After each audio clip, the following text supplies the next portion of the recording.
அதாவது என்ன சொல்கிறது அப்படின்னா, தன்னுடைய ரசிகர்களுக்கு இப்படியான ஒரு காட்சி வேணும். அந்த காட்சி முடிஞ்சு அடுத்ததில் வந்து படத்துக்கு பொது ஆடியன்ஸுக்கு ஒரு ஒரு சென்டிமெண்ட் காட்சி வேறு வேணும். இப்படியாக தான் அந்த முழு படத்தையும் நகர்த்தியிருக்காரு. கதையா அப்படின்னு நீங்கள் பார்த்தீங்கன்னா, அது வந்து ஒரு ஒரு சும்மா வெறும் லைன் இப்போ நம்ம சொன்னது அதிகம். அது ஒரு லைனில் சொல்லிடலாம். அந்த மாதிரி தான் அந்த படத்துக்கான கதையே இருக்குது.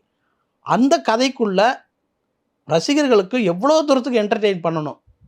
இப்போ சும்மா பாட்டு அப்படின்னா, அது இளையராஜா அவர்களுடைய பாடல்களில் ஹிட் பாடல்களை எடுத்துக்கிட்டு அந்த பாடல்களை போட்டு இவர் வந்து ஃபைட் பண்ணும்போது எவ்வளவு தூரத்துக்கு வந்து ஒரு வைப் கிரியேட் ஆகுது அப்படின்னு பார்த்தீங்கன்னா, உண்மையிலே அது ரொம்ப ரொம்ப அல்டிமேட்டான ஒரு ஐடியா. அது ஆதிக் ரவிச்சந்திரனுடைய ஒரு ட்ரேட்மார்க்காக எல்லா படங்கள்லையும் வைக்கிற அந்த பழைய படங்களை பாடல்களை வச்சு ஒரு குஷி ஏற்றுற அந்த மூடு இருந்தாலும், இந்த படத்தில் வந்து அதை வந்து ஒரு ஒரு அதிகமாக வந்து வச்சுருக்காரு அப்படின்னு சொல்லலாம். கிட்டத்தட்ட முறைப்படி அந்த பாடல்களை வந்து உரிமை வாங்கி விக்ரம் படத்தில் ஏஞ்சோடி மஞ்சக்குருவி பாட்டையும் அதுக்கப்புறம் நான் தான் சகலகலா வல்லவன் இளமை இதோ முழுக்க முழுக்க ஒரு சண்டை காட்சிக்கு வச்சிருக்காங்க. பெரும்பாலும் இந்த மாதிரி பாடல்கள்லாம் கொஞ்ச நேரம் ஓட்டி நின்றும். ஒரு லென்த்தான சண்டை காட்சி அந்த பாட்டு பின்னால ரொம்ப அருமையாக வந்திருக்கு.